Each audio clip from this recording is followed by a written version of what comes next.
پەرلەمانتارێکی کۆمەڵی ئیسلامی لە پەرلەمانی کوردستان ئاشکرای دەکات باپی بڕیارێک دەبوو ساڵانە 20 ملیارد دینار بۆ سلێمانی تەرخان بکرایە، بەڵام ئەوەیژەی سەرنجە تەنها لە ساڵی 2013 و بڕەپارەی بۆ سەرف کراوە. ئاماژە بەوەش دەکات لا بەدواداچوونی و بابەتە بەردەوام دەبن و دەبێت چارەنووسی و بڕەپارەیە یەکلا بکەنەوە. ئێمە وەک لیژنەی ڕۆشنبیری و کۆمەڵگەی مەدەنی لەسەر هەندێک پرز لیژنەیەک پێکهێنرا کە بەندا ئەندامە لەو لیژنەیە لەسەر سەرفکردنی 20 ملیارد دینار بۆ پارێزگای سلێمانی ساڵانە. تێبینی ئەو 20 ملیارد دینارە وەکو معلوماتی کە لە لیژنەی هەبوو تەنها لە ساڵی 2013 سەرف کراوە، لە دوای 2013 ئەو ساڵانەی کەماوە هەتا 2019 سەرف نەکراوە و ناشزانین پارەکە گەیشتووە بەکوێ و لەکوێ سەرف کراوە و چۆن تەحکومی پێکراوە. لیژنەی ڕۆشنبیری کۆمەڵگەی مەدەنی بڕیاری داکە سەردانی وەزارەت ڕۆشنبیری بکەین بۆی بەدواداچوون بکەین بۆ ئەو 20 ملیارە و دوێنێ کە بەرواری یەکی حەوت سەردانی وەزارەتی ڕۆشنبیریمان کرد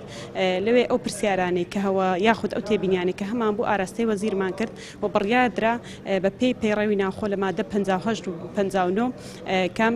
بە شێوەی نووسرا و پرسیار ئاراستەی وەزیر بکەین بۆ ئەوەی وەڵامەکانی خۆمان وەرگین کە ئایا مەسیری ئەو 20 ملیارێک کە ساڵانە بۆ سلێمانی تەرخانکراوە وەکو پایتەختی ڕۆشنبیری چی لێ هات و چی بەسەر هات و ئەندامانی لیژنە هەمومان کۆچین لەسەر ئەوەی هەتاوەکو نەگەین بە ئەنجامێک واز لەم دۆسیە و لەم کەیسە نەهێنی. لای خۆیەوە سەرۆکی ئەنجومەنی پارێزگای سلێمانی جەخت لە قسەکانی پەرلەمانتارەکەی کۆمەڵی ئیسلامی دەکاتەوە و داباش دەکات دووبارە ئەو 20 ملیارە بۆ سلێمانی خەرج بکرێت تا بتوانن پارێزگاری لە نازناوی پایتەختی ڕۆشنبیری بکەن. زۆر ڕاستە، ینی بڕیارەکە تاوان پێش قەیرانی دارایی و پێش شەڕی داعش و پێش خراببوونی پەیوەندەکانی نێوان هەرێم و بەغدا ئەو بڕیارە دەرچوو بوو و بەداخەوە تەنها یەک جار ئەو بڕەپارەیە تەرخان کرابوو و دواتر بەبۆی قەیرانی داراییەوە ئەم پارەیە ڕاوەستاوە، بەڵام ئەو پارەیەشی کەم نەبووە. بەشێک لە کارە گرنگەکانی بڕێوەبەتی گشتی ڕۆشنبیری سلێمانی لە سلێمانی بڕێوەبەتی ڕۆشنبیریەکانی پێ ئەنجام درراوە و بۆ خۆشتان بینیوتانە مەسەلەن ئەوەی کە بەشێکی زۆری لە کارگەی جگەرەکە کە ئاچێتە سەر بابەتی ڕۆشنبیری لەوێ خەرج کراوە، بەشێکی لە سەرای سلێمانی و بەشێکیشی لە دروستکردنی هۆڵی شانۆی ڕۆمانی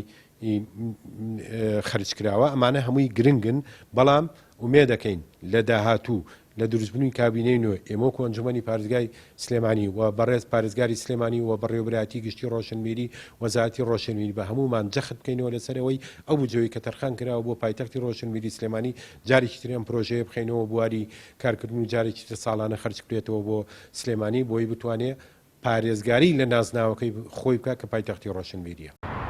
لە ساڵی 2013 دوای چەندین ساڵ چاوەڕوانی دوجار پەرلەمانی کوردستان با بڕیارێک پارێزگای سلێمانی وەک پایتەختی ڕۆشنبیری ناساند. بەپێی بڕیارەکەش دەبێت ساڵانە 20 ملیارد دینار بۆ پتەوکردنی ژێرخانی ڕۆشنبیری شارەکە و ئەنجامدانی چالاکی ڕۆشنبیری تەرخان بکرێت، بەڵام بە بیانووی قەیرانی دارایی ماوەی 6 ساڵە ئەو بڕاپارەیە بۆ سلێمانی خەرج نەکراوە کە ئەمەش زیان لە نازناوی پایتەختی ڕۆشنبیری دەدات و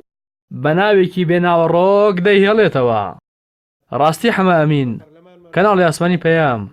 سلێمانی.